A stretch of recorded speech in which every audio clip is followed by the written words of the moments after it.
Nuwun. Saya akan coba menerangkan dengan dalam waktu singkat mengenai masalah coronavirus yang sekarang mungkin sedang berjangkit di Indonesia.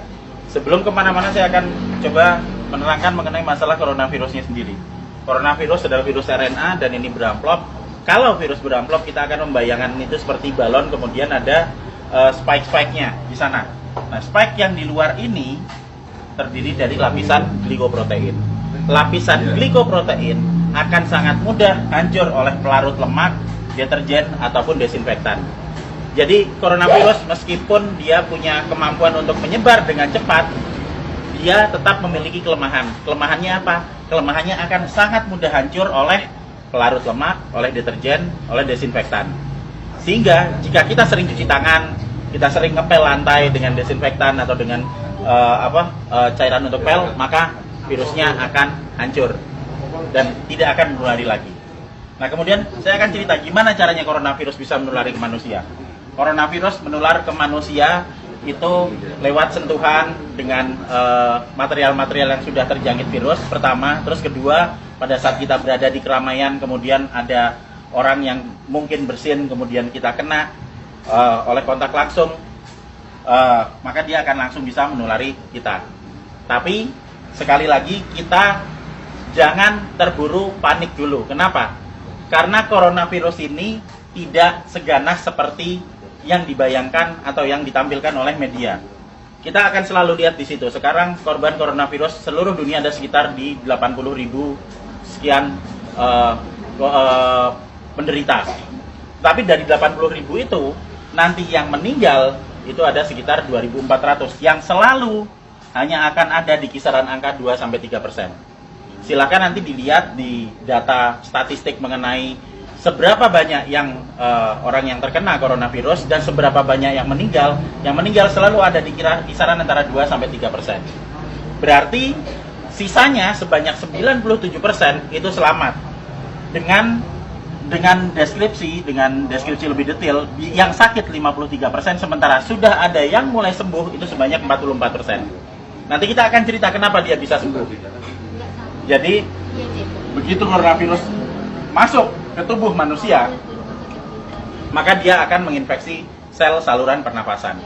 Hari pertama akan ada bersin-bersin, wajar karena itu sistem imun non spesifik yang bekerja.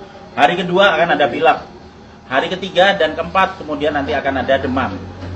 Hari kelima demam akan berlanjut dan jika badan kita fit, maka di hari ketujuh antibodi akan mulai dikeluarkan. Jadi kita akan belajar mengenai sistem imunologi basic di sini. Pada saat terkena pertama kali, maka tubuh perlu waktu 7 hari untuk memasukkan data mengenai virus yang masuk ke sini ke sel memori. Di hari ke-7 ini ada antibodi. Hari ke-7 antibodi akan meningkat, akan keluar di sini hari ke-7. Hari ke-14 dia akan naik sampai ke atas maksimal. Nah, pada saat antibodi naik di sini, maka antibodi itu akan dipakai untuk melawan virus corona. Karena antibodi sifatnya spesifik. Antibodi anti corona hanya bisa dipakai untuk menangani virus corona. Dan itu akan dikeluarkan 7 hari pasca infeksi. Yang akan sampai di puncaknya di 14 hari. Pada saat antibodi sampai di puncak, maka virus corona akan ditangani oleh antibodi di dalam tubuh kita sendiri. Karena virus hanya bisa ditangani oleh antibodi. Beda dengan bakteri. Bakteri bisa pakai antibiotik, virus nggak mempan.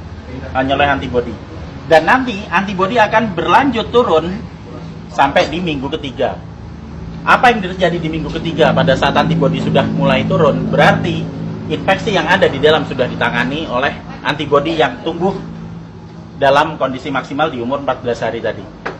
Jadi sesudah 21 hari otomatis virus yang ada di dalam badan kita sudah tertangani. Apa yang terjadi kalau nanti ada serangan virus lagi? Jika ada serangan virus lagi, data yang ada di sel memori akan dikeluarkan sehingga respon imun kedua akan berlangsung 24 jam sesudah paparan. Jadi misalnya saya sudah pernah kena corona dan saya bisa bertahan hidup sampai 14 hari, maka saya akan kebal seterusnya. Dan berikutnya jika saya kena virus corona lagi, kita nggak perlu nunggu sampai 7 hari sampai antibodinya keluar.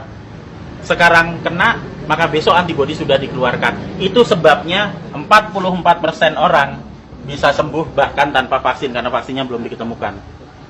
dan masih ada 53% yang sakit yang akan sembuh ngikuti 44%. Karena pola kematian atau mortalitas tidak pernah bergerak dari 2-3% maksimal. Sehingga tidak perlu khawatir, tidak perlu panik pada saat ada wabah corona. Kita punya prinsip penanganan wabah ada 3. Pertama, kita kurangi paparan virus. Gimana caranya?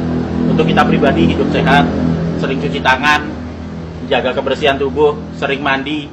Kalau misalnya kira-kira kita khawatir terjangkit, ya jangan datang ke tempat keramaian yang banyak orang sakit.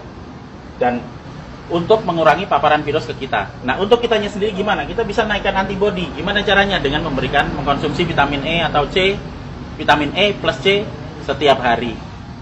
Plus madu. Karena madu bisa dipakai untuk energi, sementara vitamin E dan C akan bisa dipakai untuk menaikkan produksi antibodi. Energi dipakai untuk pembentukan antibodi dari kita sendiri. Dan yang terakhir, kalau sakit jangan keluar, di rumah aja. Terus kita beri terapi, kita sembuhkan, makan yang benar, kita melakukan pola hidup sehat, sehingga jika itu nanti sakit atau misalnya katakanlah demam, panas dalam waktu 4-5 hari, itu wajar, nggak usah panik, biasa aja. Kita hanya perlu memberikan vitamin E, C, makan yang cukup, istirahat yang cukup, nanti di hari ketujuh antibodi kita keluar. Itu juga berlaku buat yang sakit. Sehingga sebenarnya kita semua akan bisa menangani wabah coronavirus ini, asal kita bisa tahu basicnya seperti apa, ilmunya seperti apa, dan yang paling terakhir, jangan panik, santai aja, kiamat masih panjang. Jadi ayo kita kerja bareng-bareng, kita tangani bersama-sama, dan gak usah panik. Terima kasih.